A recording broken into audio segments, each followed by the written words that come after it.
I'm so excited to welcome on to the podcast my good friend, Dr. Maike Neuhaus. Maike, it's great to have you here.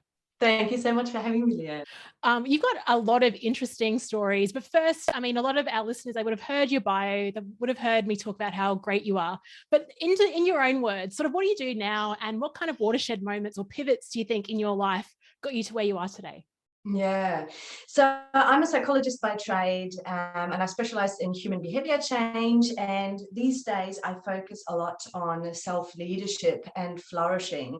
So I help people basically create more agency in their lives and make the decisions that truly matter to them. So identifying meaningful goals and then going about accomplishing them as well. So that's basically what I do. And the way I do it is through online programs, through coaching, consultancy with organizations, workshops, and so forth. So the how doesn't really matter so much, I don't think. In terms of pivotal moments, it's really interesting because, to be honest, I've always wanted to do this. I've always had this fascination with how come some people thrive in life? How come some people just go for every opportunity and accomplish their goals and they're just happy? And then from a young age, I've also observed people who seem to get in their own way and just bang their head against each wall and then complain about walls. And I always thought, what is it that these people have or do that the others don't? It's fascinated me. And it's what drove me to study psychology. But at the time, the science that really answers exactly those questions was only in its infancy. So positive psychology had only started at the time that I actually started my undergrad. So I kind of ended up working in those fields of psychology that applied all the knowledge we have about willpower, motivation, behavior change, and all the good things in a positive way. So not looking at what's wrong with people that psychology used to do and trying to get them back to, from -10 to 0, but looking at how can we get people from 0 to 10. So I worked in health behavior change, I worked in talent sort of management and those sorts of fields. But I suppose one of the pivotal moments I had that just wasn't really what I wanted to do was after a prolonged period of leave that I'd taken because one of our children was sick for a while. And I returned back to work after many months and I just realized how blasé I felt about the work I was doing. I thought it was just so meaningless. I was bored by it. I was left feeling cold about it. And I thought, why is that? Because I've always tried to follow exactly what I knew to do and to follow, the right path for myself. And I remember I got so frustrated. So one day I came home from work and I was so happy at the time to be back at work and be back in a normal life. But I came home from work and I sat down with a paper and pen and I thought, scratch the past, start from fresh. What would I do if I were to go back to uni? Or how come I'm right here? What is it that fascinated me about studying psychology? Because I could answer this question very quickly. Totally would I study psychology again? Knowing about, behavior change and motivation and those sorts of things were always exactly what I wanted to know.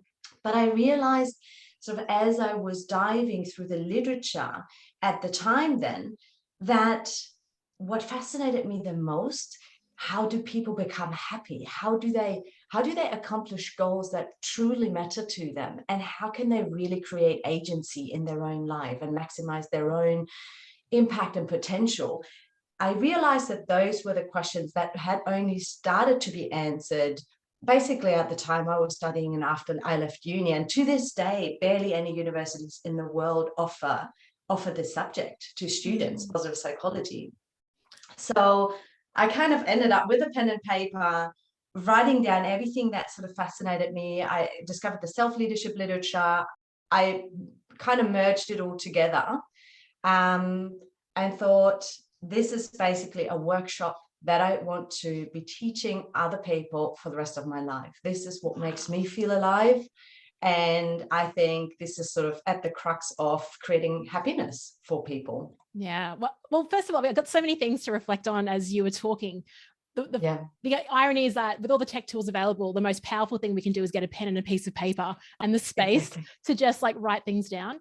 The other thing, I saw a tweet, there was a Twitter thread I was following yesterday, and someone was talking about how they're seeing all these employees and executives burnt out. And as I was reading it, I was thinking, are they burnt out, or are they, and in your words, blasé about what they're doing, and they don't have passion for it? Because that's what I was feeling when I was working internally. It's like, what is the point of doing like these PowerPoint decks and these things that don't even matter? And that was my version of burnout.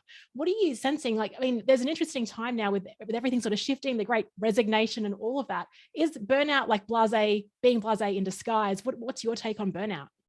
They are two very different things. So burnout will have its own criteria that kind of have to be met in order to qualify to being burnout. So I'm not, working in that field, so I'm not an expert in that, and I can't tell you exactly what they are, but there are things like depersonalization, so becoming very cynical, also having a sense of not achieving anymore at work, and those sorts of things.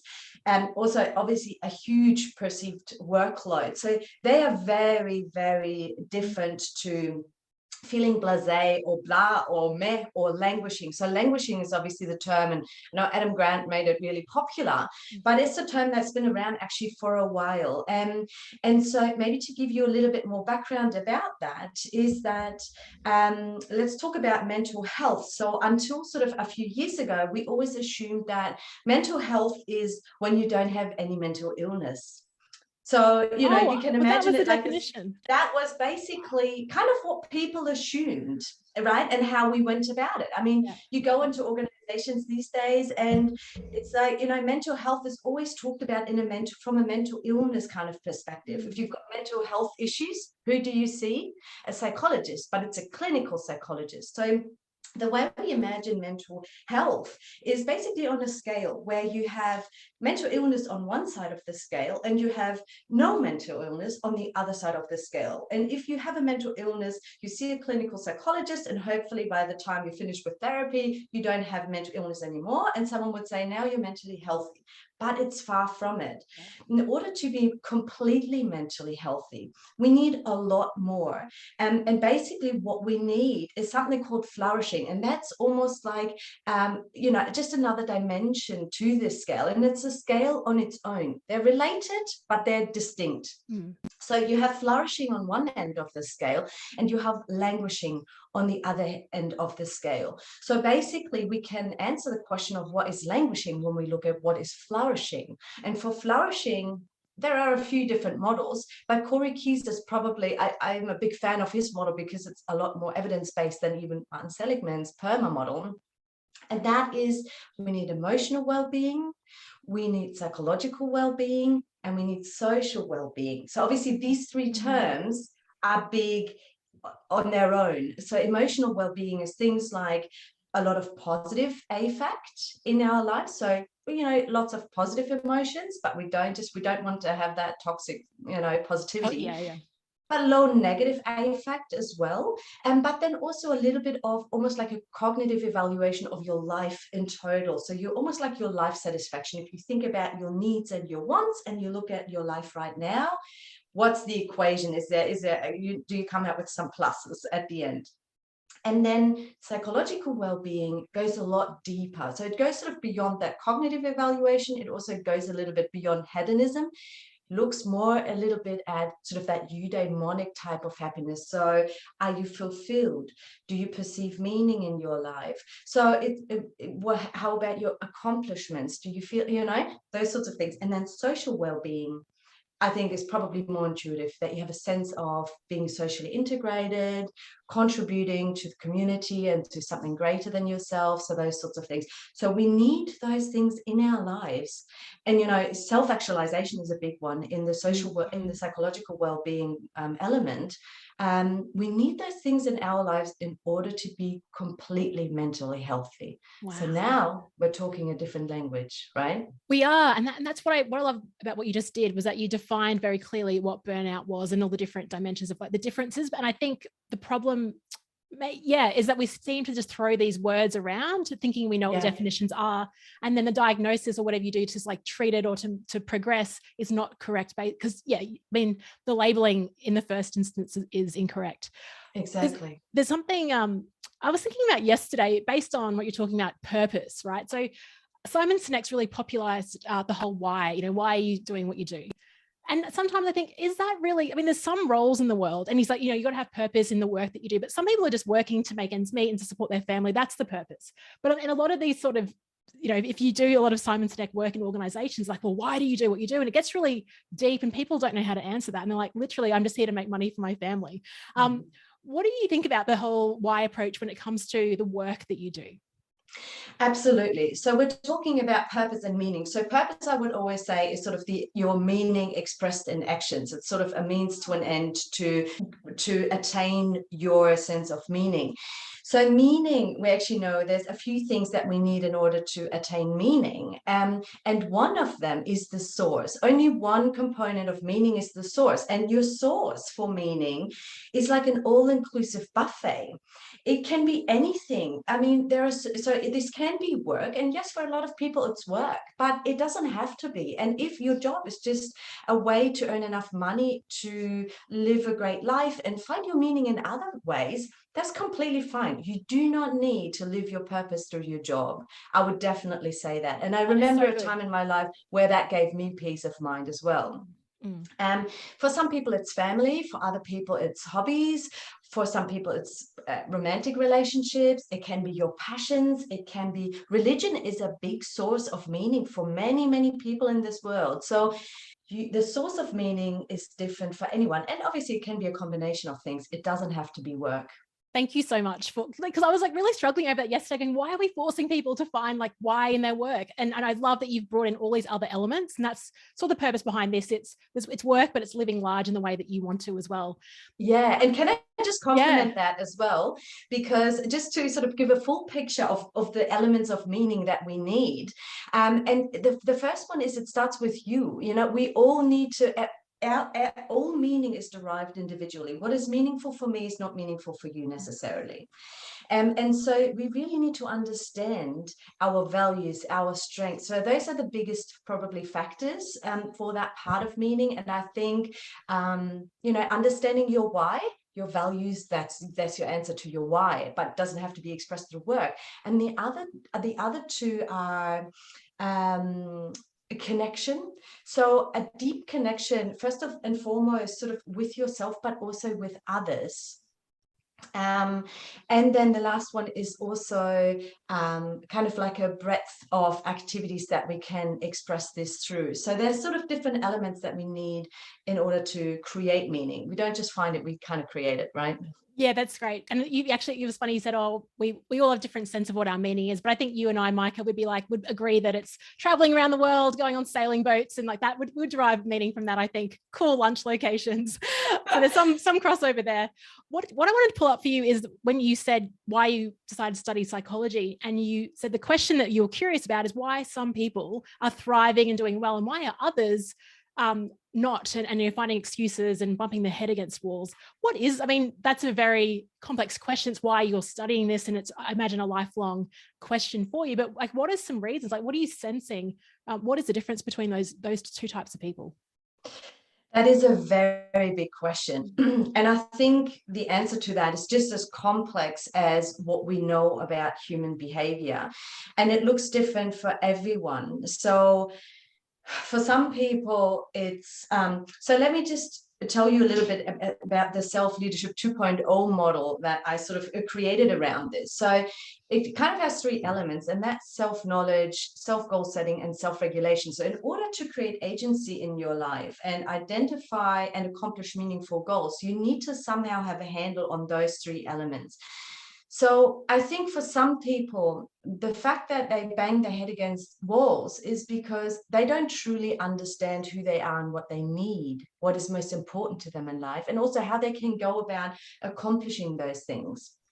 The second one, goal accomplishment, and you know this, accomplishing goals can be so difficult for people. Sometimes it can be so easy and simple, and it can sort of seem like that, but there are many elements that really have to fall in place and align in order for us to achieve goals, because we're not intrinsically motivated for everything we want to achieve. In fact, most of the time, if you ask people about goals, there are lots of things that they despise doing that would get them to their end goal.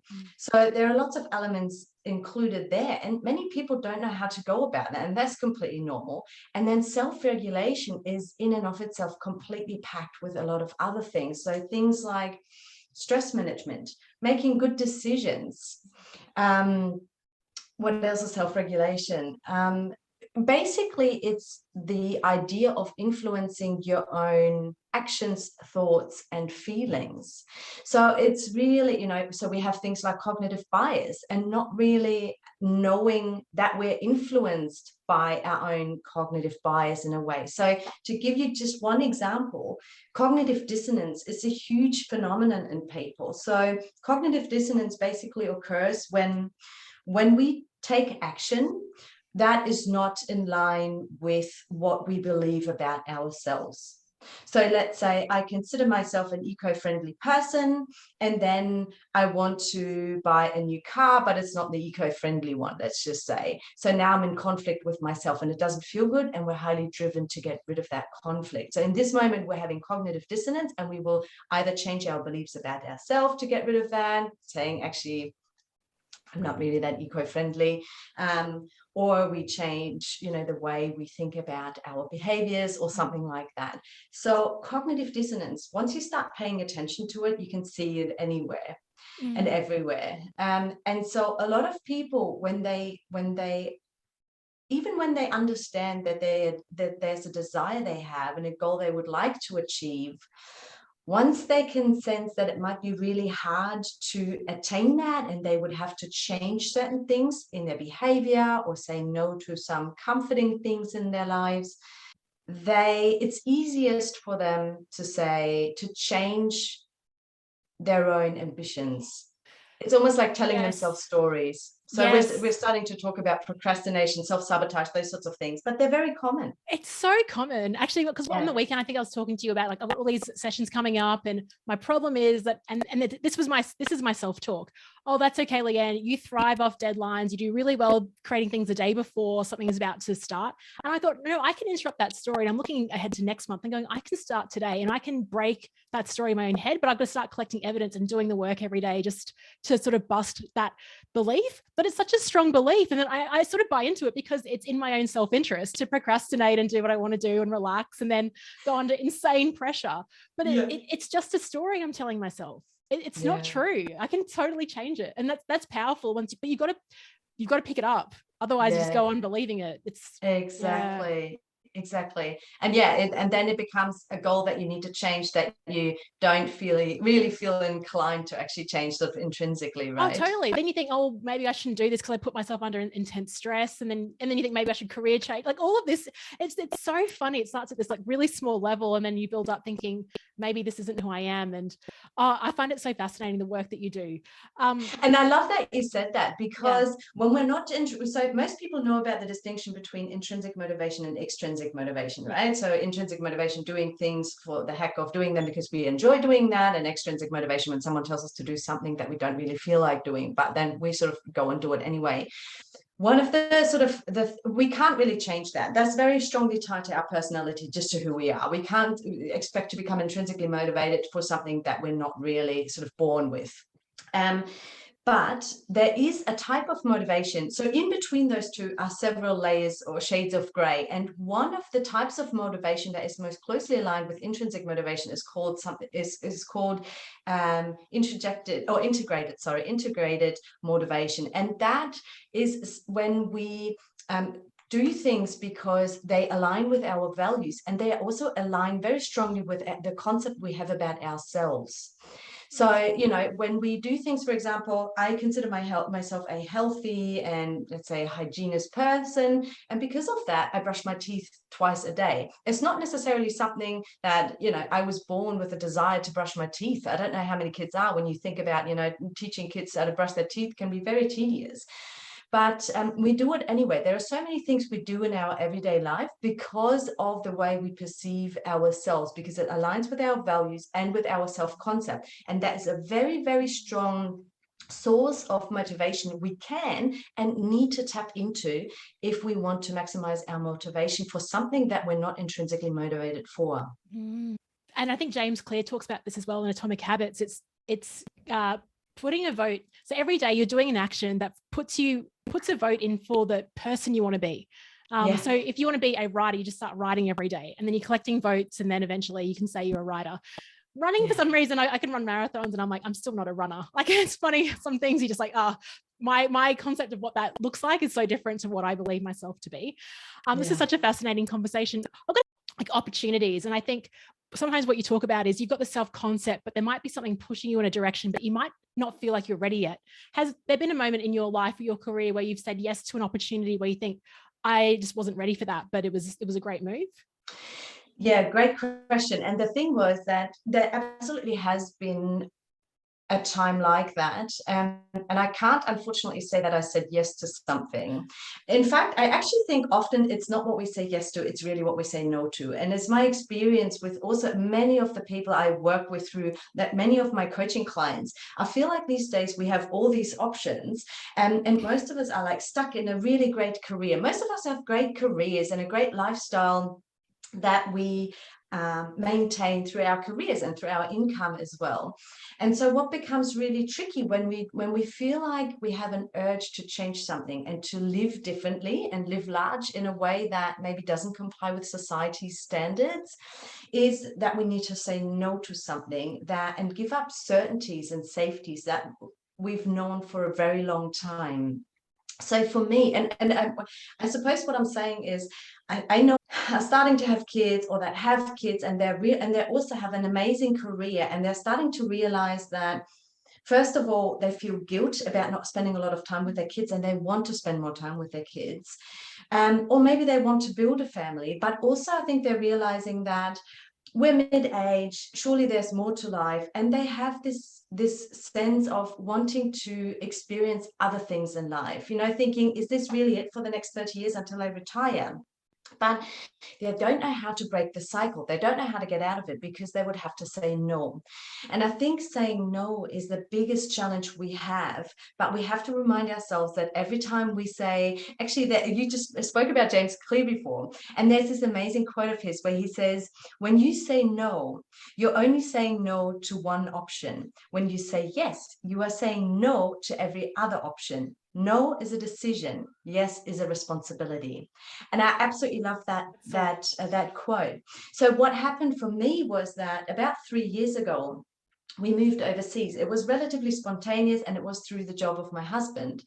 And our idea was that once we were settled, and once our kids were settled and back into school, I was going to apply for jobs and sort of continue my career over there. But as you know, that never happened because for other reasons, we had to look around for schools basically, and we really didn't like any of the schools. And we're not that fussy, but they were honestly like really 18th century and totally against what we value in terms of education for our children these days. And so we realized that we could register for homeschooling, and we did that just to buy time. And as time passed and we got into the whole homeschooling routine, and we just realized that our whole family was calming down so much. My husband and I were both working full-time before. We were doing the Monday to Friday, 9 to 5. We were traveling for work a lot. We were single parenting when the other one was traveling. Our kids were going to school. They had the afternoon activities. It's basically the standard life for anyone living in Brisbane, Australia, or the Western world, for so many people. And it's a hamster wheel. It's so getting bad. out of that, it is mad. Yeah. And many people try to get out of it, but it starts with building up the courage to say no. And obviously that decision was somewhat taken off me in that moment, because we also disrupted ourselves. And at least I was brave enough to say no and quit my job over here, and then say, I'm going to figure out the next step while we're over there, once we're settled. But that is exactly what it takes, is saying no to things. What are you willing to give? And I think we have a lot of fears around doing that, because we fear regretting things. And to those people, I can only say, I'm a massive fan of end-of-life studies and looking to, things like Bronnie Ware's book, The Top Regrets of the Dying, or The 5 Regrets of the Dying, things like that. Because when people are on their deathbed, there are usually only ever like a handful of things they regret. And I just love looking towards that and going, do I really need to make the same mistakes when they are common to humanity? Do I really want to live my life the way I have been so far, and then I get to my own deathbed, and what are the chances that I'm going to have the same regrets? And I do not want to have those. And I think thinking about it from that perspective onto your own life, I think can help figure out those things. I'm totally with you on that, Maike. That book, and also when anyone, say even Chris, my husband, sometimes he'll say, oh, when we retire, and I'm like, no, whatever you're about to say next, let's just do it now. Yes. Like, why? And so I'm a bit annoying, but I'm like, let's just do it now. I'm like, because I think particularly the retirement thing is, why are we going to wait till we're like 70 when we're like not even physically able? I mean, I don't know what we'll be like when we're 70, or even if we'll make it to 70, but like, how do you know? We have energy, we have vibrancy, we have the means to do it right now. Like, what is stopping us? And so what you just said before, sometimes, like, because we don't have kids, but I'll go for a walk like past the school or something, and I see these exhausted parents dropping their kids off. I'll see them at after daycare at 6 p.m. picking them up, and I'm thinking, what have we created as a society? This is ridiculous. Like, people are working so hard, like people are having kids and not spending time with them. I know I've it's really sad. And the fact that you then through your circumstances and self-disruption, well, like, we're not buying into this. What are some plans? Like, what are you thinking of doing? I know Brisbane isn't maybe your forever home. What are you thinking in future? Yeah. Oh gosh, we always have plans. And I think we're also renowned for having crazy plans and also changing our plans. But it's also because we're a family unit of 4. And it's actually funny you asked that question, because I think last weekend I actually called the whole family together. So we've been back in Brisbane for a year, and that's been super important to us, because before that, we spent 2 years in the south of France, which was amazing.